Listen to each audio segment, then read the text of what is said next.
Good afternoon, Yusek. Yusek, gusto ko muna pupuntahan yung naging testimonya ni Gina Acosta, yung former Special Disbursing Officer ni Vice President Sara Duterte. During the impeachment trial, nagkaroon po ng exchange si Acosta and si Senator Judge Amy Marcos kung saan po sinabi niya or she clarified whether Vice President Sara Duterte personally handled or took any of the confidential funds na dinisburse niya or katabi niya daw ba si Vice President Duterte habang ginagawa niya yung mga report or dokumento regarding this funds. But sabi po ni Acosta, she never saw the Vice President take or keep any of the money. Siguro po, in this kind of exchange, how does the palace view ito pong line of questioning ni Senator Amy? Karapatan naman yan po magtanong bilang judge, pero makikita niyo po kung saan papunta yung kanyang tanong. Unang-una ay nais niyang malusot ang Vice Presidente sa mga akusasyon tungkol sa paggasta ng confidential funds. Dahil sa mga tanong niya, pinapakita niya na ito'y hindi nahawakan physically yung pera at hindi daw kasama sa paggawa ng mga dokumento. Pero tandaan po natin, mismo ang witness ay umamin na ang nag-utos na ibigay ang confidential fund, buo ay 125 million ay utos ng Vice Presidente sa kanyang security officer na si Colonel Lachica pagdating sa OVP. So ang ibig sabihin nito, ang may command, ang may control, ay walang iba, kundi si VP Sara. So hindi kailangan makita ng SDO personally kung nahawakan physically yung pera. Hindi naman kailangan hawakan ng pera para magastos. Pwedeng iutos lamang ito. At muli, makikita dito ang control, ang command ay nanggagaling sa Vice Presidente at yun mismo ang inamin ni SDO or rather ex-SDO ng OVP na si Gina Acosta. Hindi sila patumpik-tumpik na aminin na ang lahat ng nag-utos nito ay walang iba kundi si Vice Presidente.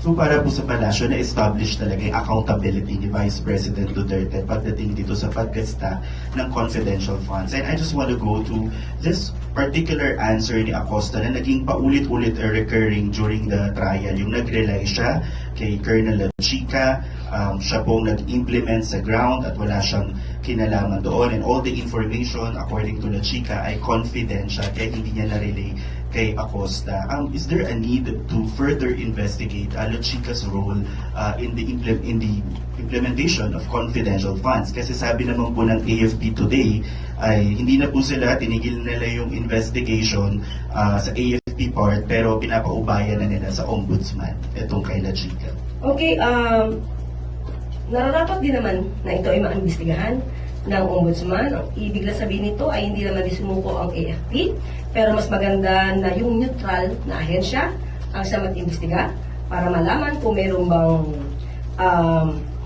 kasalanan, pakikipagsabwatan para magastos itong confidential funds. At ang sabi niya ay, again yung kay Acosta, sabi niya po, nag-rely paulit-ulit na nag-rely kay Colonel Lachica.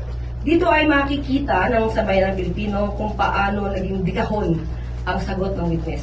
Paulit-ulit, kahit sa ang daling talong, doon pa rin at doon at iikot ang sagot niya. So, yun lang ang kailangan niya sagutin. The rest, pag hindi niya na alam, sasabihin niya hindi niya naiintindihan or hindi niya alam.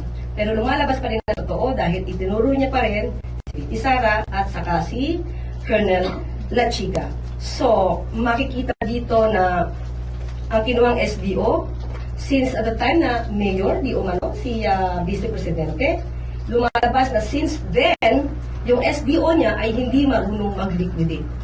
Mukhang since then, at the time na Mayor siya, na marami naman natanggap na confidential fund, ay hindi nagli-liquidate ng naaayon sa rules.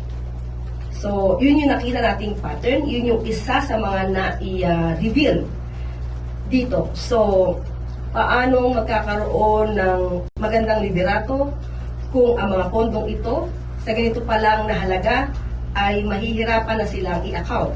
Tandaan natin, this is a public funds and this confidential fund is part of public funds. So, kapag hindi ito na i-account, ng mabuti. At hindi naman ito sa ngayon na papasinungalingan ng Vice Presidente na siya talaga ang nakakuha ng pera upang gamitin sa kanyang pagpoprotekta, pansariling pagpoprotekta, at siya ang nakapirma sa liquidation report. So kapag hindi na si ayos mabuti at nawawala ang mga dokumento, ang ibig sabihin niya may prima facie evidence na ito ay nagamit ng personal.